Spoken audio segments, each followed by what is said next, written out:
Herkese salam, videoma xoş gəlmisiniz. Ümid edirəm ki, hamınız yaxşısınız və yaxud da ki, yaxşı olmağa niyyətlisiniz. Başlıqdan da gördüyünüz kimi bugünkü videomuzda biz human dizayn haqqında danışacağıq, yəni insan dizaynı haqqında danışacağıq. Bu sahəyə Azərbaycanda başlayan, bu sahəni Azərbaycanda edən tək bir insan olaraq fikirləşdim ki, bu mövzuda videolar çəkmək, bu mövzuda paylaşımlar etmək və insanları bilgiləndirmək lazımdır.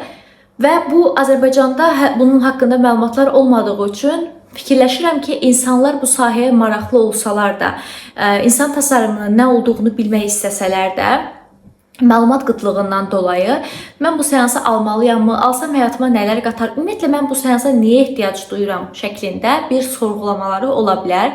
Buna görə də bu videonu çəkirəm. Bu videoda human dizaynın mənim həyatıma qatdıqları, human dizayn analizindən əvvəl və human dizayn analizindən sonra həyatımda hansı fərqindəlikləri yaşamışam, bunlardan detallı bir şəkildə bəhs edəcəm. Hazırsınızsa çayınızı süzün və yaxud da ki, kofenizi hazırlayın və bu videonu sona qədər izləyin. Human dizayn əslində astrologiya ilə ortaq və oxşar cəhətləri sahib olan bir sistemdir.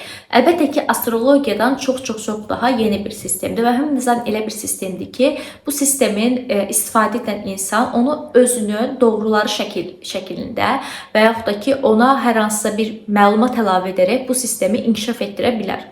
Və astrolojik olan hissələrimiz də var. İlk öncə bundan başlamaq istəyirəm ki, human dizayndakı astrolojik olan tərəflər normal tərəflərdən və yaxud da ki, normal astrologiyadan necə fərqlənir? Bilirsiniz ki, astrologiyada 12 bürc var, amma human dizaynda bizim 64 qapımız var və bu 64 qapının hər biri müxtəlif mənalara gəlir. Əlbəttə ki, bunların hər biri xüsusi bürclərə də qarşılıq gəlir.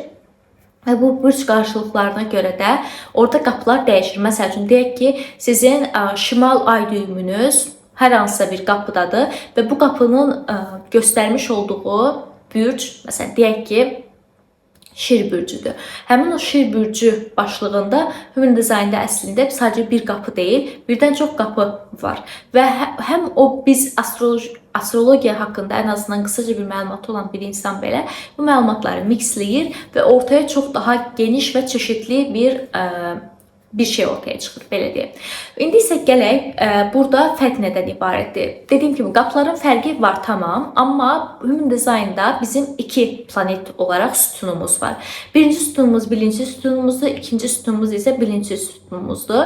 Bilinci sütunumuz bizim doğum anında gətirmiş olduğumuz planet kombinasiyalarından bəhs edir. Yəni bizim bilinçli tərəfimizdir. Biz bunların fərqindəyik və bunların nə olduğunu bilirik deməkdir. Bilirik deyəndə isə nəyi nəzərdə tuturam? Məsələn, deyək ki, sizin günəşiniz 15-ci qapıdadır. Siz günəşinizin 15-ci qapıdakı təsirinə sahib olduğunuzun fərqindəsiniz.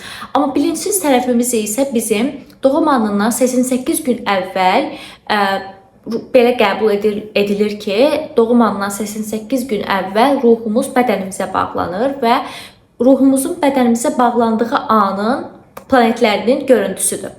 Və orada planetlər hansıdırsa, hansı nöqtəyə qarşılıq gəlsə, bu bizim bilinçaltı tərəfimizi oluşturur və bilinçsiz tərəfimizi oluşturur, belə deyək.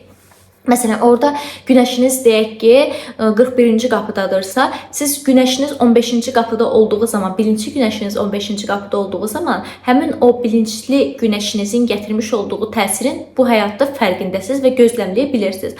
Amma 41-ci qapıdakı tərəfini görmürsünüz və onun negativ tərəfləri nədir? Pozitiv tərəfləri nədir? Bunun fərqində deyilsiniz. Burada bilinçsiz tərəfdə olan planetlər sizi dürtüsel olaraq təsirləndirir. Məsələn, həmin o planetlər nə edir? Orada bir təsir verir. Məsələn, siz fikirləşə bilərsiniz ki, mən bugün niyə belə davranıram? Amma onun səbəbi əslində oradakı o planetinizin gətirmiş olduğu təsirdir. Biz buna baxırıq və burada şəfalanmalı olan hissələr varsa, siz bunun fərqinə varırsınız ki, demək ki, mənim bu davranışımın əsas səbəbim də bu idi. Və biz bilinçsiz tərəfimizi həmçinin genetikadan gəlmiş olan təsirlər olaraq da alırıq. Bu, atasoyundan gəlmiş ola bilən təsirlər ola bilər və ya da genetik olaraq sizə aktarılmış olan təsirlər ola bilər. Həmçinin bəzi human dizayn analizçiləri, bu bəzilərin içərisində mən də daxiləm, biz bunları keçmiş enkarnasiyalar olaraq da algılaya bilirik, anlamlandıra bilirik. Keçmiş enkarnasiya deyiləndə isə dünya üzərindəki olan enkarnasiyadan daha çox mən keçmiş bağlanmış olan paralel yaşamları nəzərdə alıram. Amma əlbəttə ki, bunu keçmiş dünya üzərində bədənlənmiş olduğumuz enkarnasiyalarımızın olduğunu da nəzərə ala bilərsiniz. Bu arada enkarnasiya mövzusunda buna da toxunum, hızlıca buna da toxunum ki, dünya üzərində sahib olmuş olduğumuz, dünya üzərində enkarnasiya olmağımız bizim negativ tərəfə xidmət edən Matrix kimi oyunların səbəbiyyət verən şeylərdir. Yəni onlar tərəfindən qurulmuş bir şeylərdir və bir insanın dünya üzərində təkrar-təkrar bədənlənməsi yaşam enerjisinin qaranlıq tərəflərə axıdılması və yaşam enerjisinin sömürülməsi deməkdir. Normalda bir insan dünya üzərində təkrar-təkrar bədənlənməməsi lazımdır. Çünki bizim paralel yaşamlarımız zaten mövcuddur və dünya dərs öyrənmək üçün sadəcə bir yer deyil. Bunu da bildirim. Buna görə mən enkarnasiya anlayışında keçmiş dünya üzərində bədənlənmələri nəzərə almıram. Əlbəttə bədənlənənlər varmı? Bəli var, amma bu deyildiyi qədər pozitiv bir şey deyil. Bu negativ mənada olan bir şeydir. Yəni mən bu dünyanın keçmiş yaşamında nə bilim filan ailədə doğulmuşdum, filan kəs idim. Yəni buna sevinməyiniz lazımdır. Əslində üzülməyiniz lazımdır ki, mən bu dünyaya dəfələrlə bədənlənirəm. Mənim dəfələrlə yaşam enerjim sömürülür və mənim yüksək mənliyimə çatmağım üçün önümdə bir əngəl var və mən çata bilmirəm. Mən yaradanla qovuşa bilmirəm. Yəni mən dini tərəfdən desək, cənnətə gedib çata bilməyəcəm deməkdir. Bu öz yerində. İndi planetlərimizin yorumlamasını bildik ki, bunlar bizə bu şəkildə təsirlərini göstərir və burada planetlərimizin təsirindən bəhs etdiyimizdə də bunu bildirmək istəyir. Məsələn, günəşimiz deyək, bu bizim ana yaşam enerjimizdən bəhs eləyir. Bizim bu dünyada ortaya çıxartmalı olduğumuz, parlamalı olduğumuz nöqtədən bəhs eləyir. Məsələn, deyək ki, dünya var burada. Dünya nədir? Günəşimizi ortaya çıxartmaq üçün nələr edə bilərik? Hansı qapıdadırsa onu etməyimiz lazımdır. Marsımız var, məsələn, olgunlaşmamış enerjimizdən bəhs eləyir. Xam olan enerjimizdir. Bunu necə hərəkətə keçirdə bilərik? Və yaxud da Yupiterimiz var burada.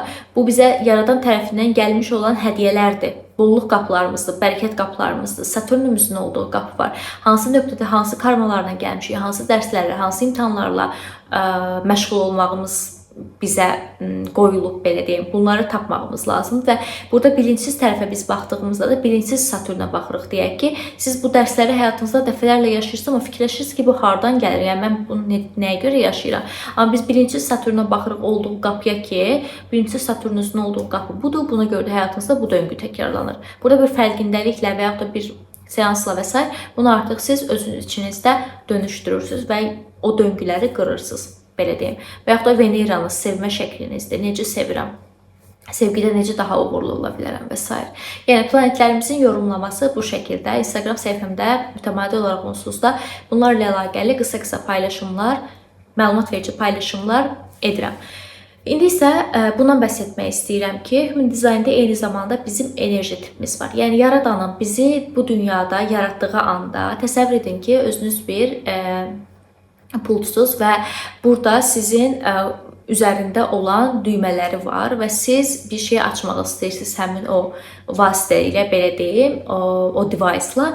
O zaman siz ona hansı nöqtəni basmalısınız ki, istədiyiniz orada göstərilsin. Həyatınızda bu şəkildə düşünün. Yəni elə fərz edin ki, siz orada bir pultsuz və sizin üzərinizdə yaradan tərəfindən qoyulmuş olan düymələr var və o düymənin hansını bastığınız zaman həyatınızda, yəni televizorda nəyin oynadılacağını bilməyiniz lazımdır. Human Design əslində sizin əlinizdəki xəritənizdir ki, siz onu görə biləsiniz, siz onu istifadə edə biləsiniz ki, bu buna görədir. Enerji tipi də bunlardan biridir ki, yaradan sizi hansı enerji ilə yaradıb bunu bilməyiniz lazım. Məsələn, burada bizim 5 enerji tipimiz var ki, manifestorlar, generatorlar, manifesting generatorlar, proyektorlar və reflektörlər olaraq 5 enerji tipimiz var. Yenə Instagram səhifəmdə də bununla əlaqəli detallı məlumatları paylaşıram. Buradan da keçid edib baxa bilərsiniz Instagram səhifəmdə.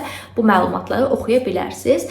Və sonra bizim strategiyamız var. Yəni burada enerji tipimizə uyğun olaraq həyatda necə bir strateji izləməyimiz lazımdır. Burada qərar vermə mexanizmamız var. Bizə elə yüklənilib ki, biz qərarları zehnimizlə verməliyik. Amma zehnimizə bir baxın. Zehnimizin bir tərəfi sağdır, bir tərəfi sol yarımkürədir.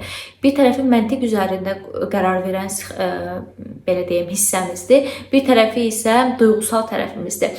Məntiq və duyğusal tərəf olaraq belə öz içində ikiyə ayrılmış bir sistem varsa, mən necə beynimlə qərar verə bilərəm ki? Zaten çünki həmişə beynimin bir tərəfi məntiq deyəcək, bir tərəfi Duyğu deyəcək. O zaman mən necə qərar verməliyəm? Təbii ki, Human Design-daki daxili otoritemizlə qərar veririk. Burada daxili otoriteniz ola bilər duyğusal otorite, sakral otorite.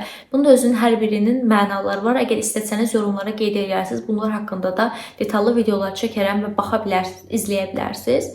Belə, yəni burada bunlar var və yaxud da ki, ortaya çıxan, əgər ki öz enerjinizə uyğun yaşamırsınızsa, ortaya çıxa biləcək negativ duyğunuz nədir? Bunu bilə bilirsiniz. Bu negativ duyğu ortaya çıxdığı zaman həyatınızda bu duyğu içərisində çox yaşayırsınızsa, bilməlisiniz ki, siz öz həyatınızda Yaradanın sizi yaratmış olduğu nöqtədən tamamilə uzaqlaşmısınız və siz özünüzdən uzaqlaşdığınız zaman siz xəritənizə uyğun olaraq, siz enerji tipinizə uyğun olaraq, stratejinizə uyğun olaraq, otoritenizə uyğun olaraq və yaxud da profilinizə uyğun olaraq ki, xarakterinizin arketipidir bu.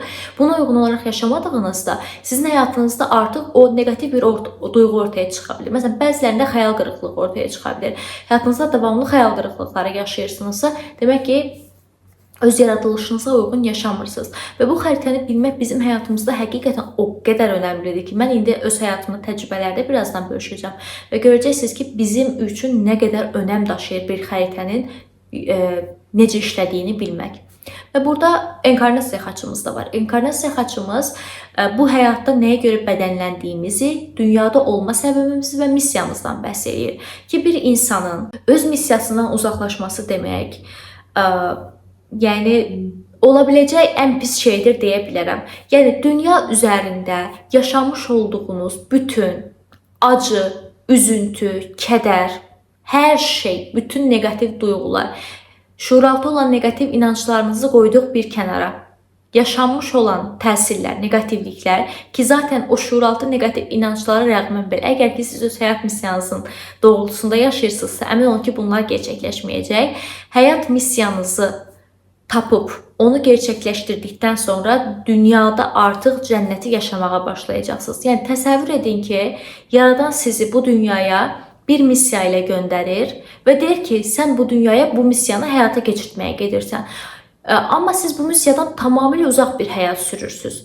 Yəni, necə ola bilər? Təsəvvür edin, məsələn, sizə bir iş verilir və o işin qarşılığında sizə deyilir ki, sən bu işi görsən əgər ki, mən sənə qalmaq yeri də verəcəm, mən sənə pul da verəcəm, mən sənə istədiyin hər şeyi də təmin edəcəm, yəni sağlıq da verəcəm, münasibət də verəcəm. Yəni, elə təsəvvür edin, bir müdürünüz var və deyir ki, sən bir bu işi ver, qaldığın evi də mən sənə tuturam. Hətta lazım olsa işdən sənə birini də ayarlayıram.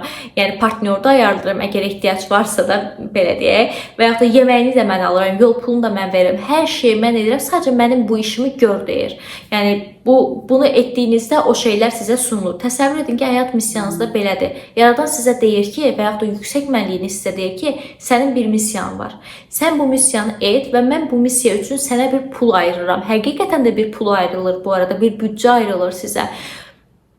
Yəni sizin sahib olmuş olduğunuz bir bolluk kapasitesi var, bilirsiniz, hər kəs üçün ayrılmış olan. Və deyir ki, sınırsız o bolluqdan sən bir dənə bu missiyanı həyata keçirt, mən sənə hər şeyi verirəm. Münasibət mi istəyirsən, al sənə ən yaxşısı. Pul mu istəyirsən, al sənə ən çoxu. İş mi istəyirsən, al sənə ən çoxu, ən yaxşısı, ən mükəmməli. Nə istəyirsənsə, mən sənə hər şeyin ən mükəmməlini verirəm. Sadəcə bu missiyanı həyata keçir. Buna biz enkarnasiya xaçından və şimal və cənub ay düyümlərinə baxaraq görə bilirik ki, bunları miksləyirik və bu həyata niyə gəldiyinizi tapırıq. O şəkildə irəlilədiyinizdə artıq yol sizin üçün açılır, aydınlanır. Mən məsəl üçün həyat missiyamın nə olduğunu çox net bir şəkildə bilirəm.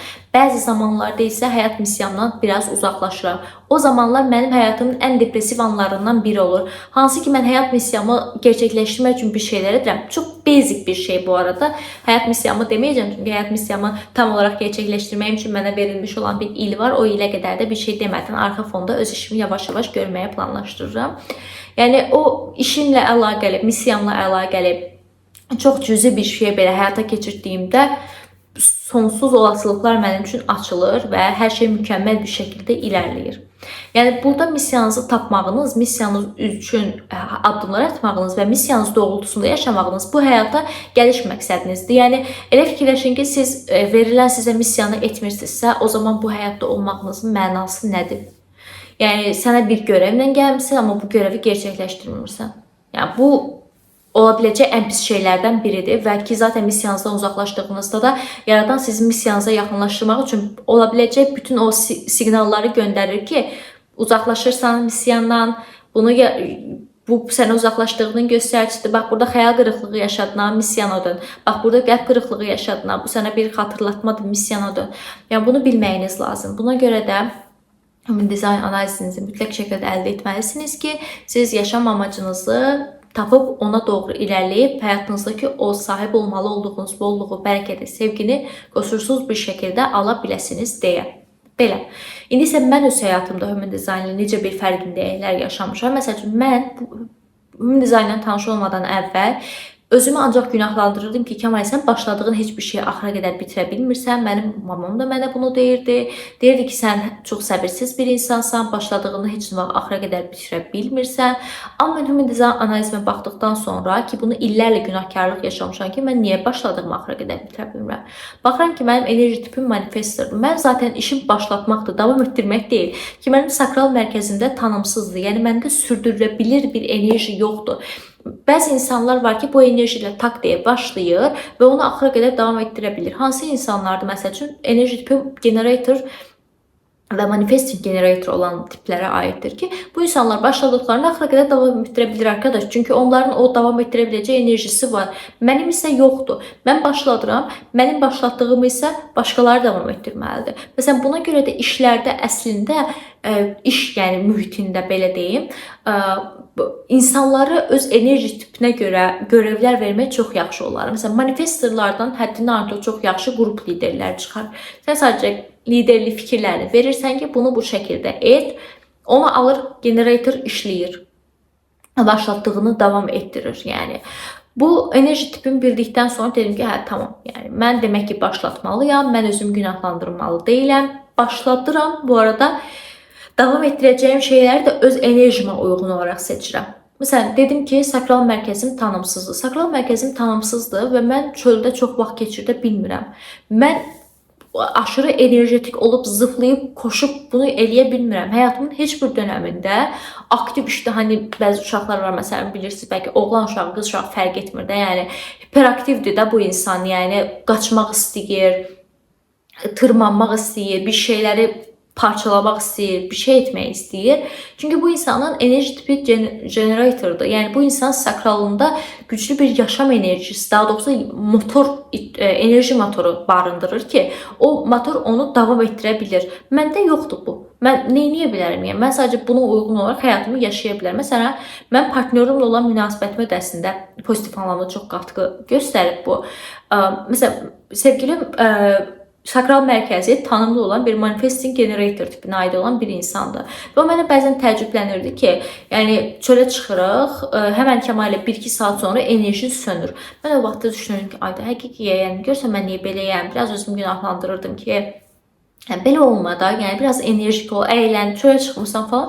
Bu dizayn öyrəndən sonra görürəm ki, sakralım tanımsızdır. Yəni bu məndən asılı olan bir şey deyil də. Mən ondan sonra da onunla izah elədim ki, sənin enerji tipinə bax. Burada xəritələr göstərirəm burada. Öz xəritəmi print elətdirmişəm, onun xəritəsini print elətdirmişəm və göstərirəm. Deyirəm ki, bax, səndə bu sakral mərkəz görürsən, rənglidir. Məndə rəngsizdir. Bu deməkdir ki, səndə bu enerji sürülə bilirdi, məndə sürülə bilir deyil. Məndən artıq bunu gözləmədim. Ondan sonra biraz daha o şey artıq, yəni o baskı üzərindən getməyə başlayıb ki, hə, tamam, yəni bu insan bu şəkildədir də.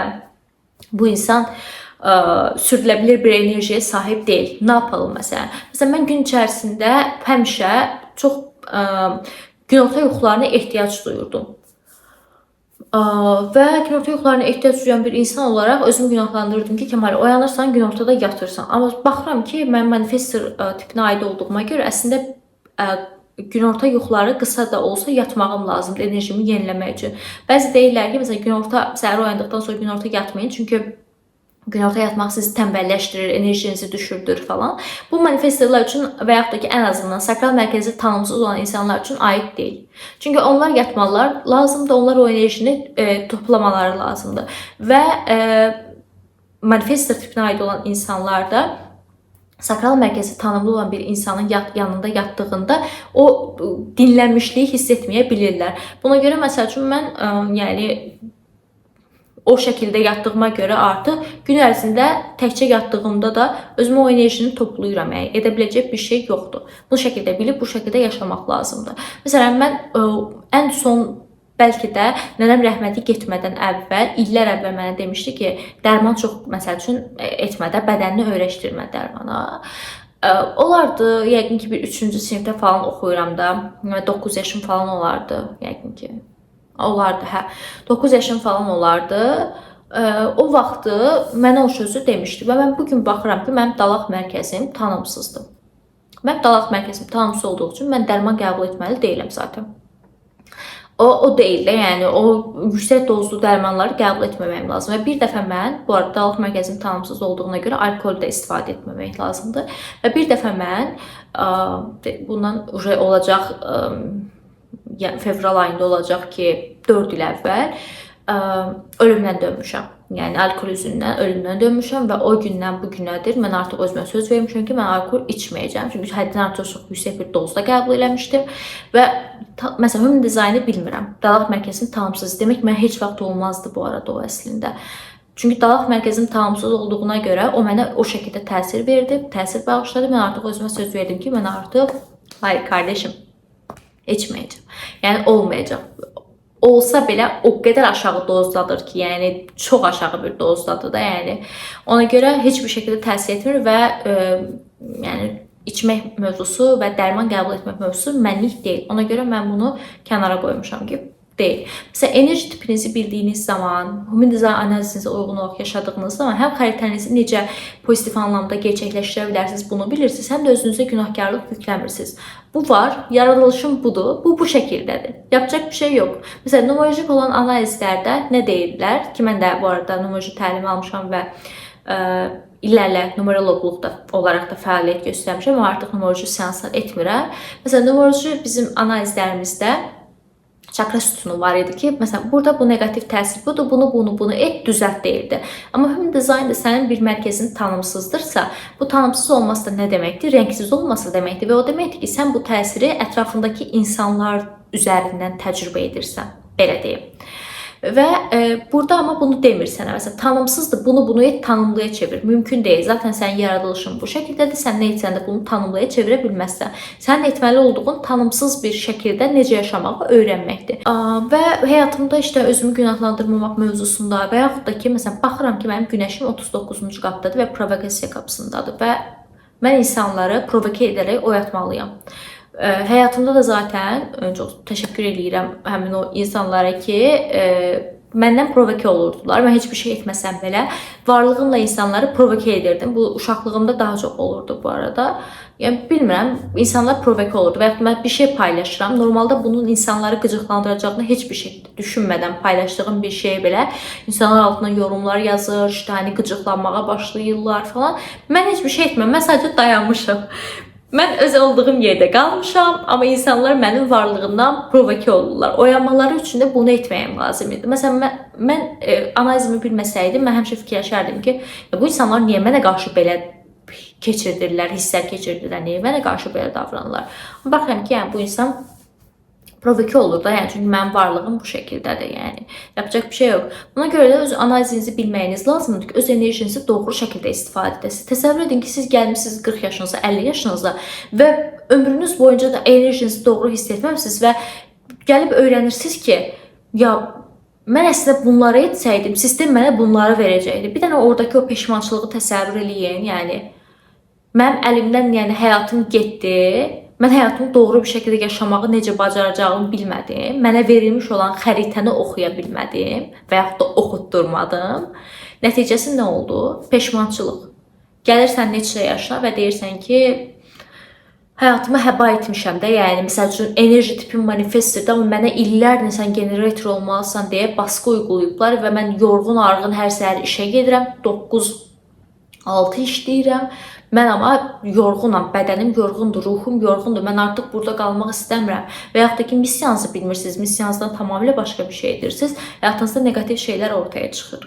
Bunları bilmək lazımdır ki, özünüzü tanımağınız lazımdır. Bu bir insanın bu həyatdakı ən birinci görəvi, belə deyim, mənə görə özünü tanımağı bilməsidir. Yəni özünü tanımasıdır. Bir insan özünü nə qədər tanıyırsa, o qədər potensiallarını bilir, nə üçün gəldiyini bilir, nə etməli olduğunu bilir. Yəni ilk andan bəri son ana qədər yanınızda olan tək insan özünüzsüz də, yəni sizsiz. Və bundan sonra da siz olacaqsınız. Başqa biri yox, yəni. Ancaq siz olacaqsınız. Sizsiz, varsınız və yəni mən özümü tanımıramsa, başqalarını tanımağın heç bir mənası yoxdur. Buna görə də peşmançılıq duymamaq üçün ki, mən fikirləşirəm ki, həqiqətən bu mövzuda sistem mənə çox böyük bir dəstək göstərib və məndə bu marağı göstərməyə başlamışam. Mən 17 yaşımdan bəri bu sistemlərin içərisindəyəm. Profesional olaraq bu arada 19 yaşından başlamışam, amma 17 yaşından bəri bunun içərisindəyəm. 17 yaşından bəri araşdırıram, sorğuluyuram və 19 yaşından sonra isə artıq tamamilə profesional olaraq bunları görüb və həyatımı bu şəkildə davam etdirirəm. Buna görə də və həyatımda çox böyük dəyişiklik yaşamışam və fikirləşirəm ki, bir insan nə qədər tez bunu bilsə, nə qədər tez özünü tanımağa başlasa, bir o qədər də həyatı daha pozitiv anlamda olar. Yenə deyirəm, yenə təkrar etmək məcburiyyətindəyəm. Yəni təsəvvür edin ki, 50 yaşınızdasınız və 50 yaşınızda fikirləşirsiniz ki, yəni boşa həba etmişəm illərimi. Amma hal-hazırda 50 yaşındasınız da və bu videonu izləyirsinizsə, demək istəyirəm ki, demək ki, sizin də zamanınız indi imiş. Buna da edə biləcək bir şey yoxdur. Özünüzdə çox da günahkar da hiss etməyin. O zaman qarşınıza çıxmamasının səbəbi o vaxt idi. Amma indi qarşınıza çıxıbsa, indi bu məlumatları bilirsinizsə, indi bunu dəyərləndirmə fürsətiniz varsa, o zaman 60 yaşınızda bu peşmançılığı yaşamamaq üçün indi etməyiniz lazım. Yəni, mən həmişə tərəfdarıyam. Nə qədər erkən başlayırsansa, bir o qədər də yol alırsan. Belə.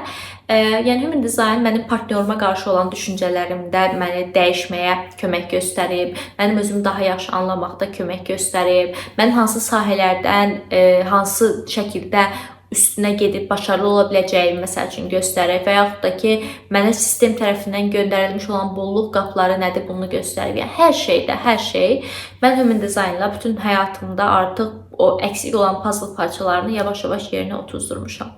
Əgər sizin də Human Design ilə əlaqəli, insan dizaynı ilə əlaqəli suallarınız varsa, bu videonun yorumlarına və yaxud da ki, Instagramda mənə yaza bilərsiniz. Bütün bu suallarınızı dərləyib, toplayıb, bununla əlaqəli də bir video çəkəcəm. Belə, indi isə bu videonu axıra qədər izlədiyiniz üçün təşəkkür edirəm. Ümid edirəm ki, sizin üçün fərqindəlik yaradan bir video olmuşdur. Ümid edirəm ki, bir şeylər öyrənmisiniz və ağlınızda net olaraq bəzi şeylər oturdu. Ümid edirəm hamısı oturub, amma oturmayıbsa belə bəzilərinin oturmasına niyyət edirəm.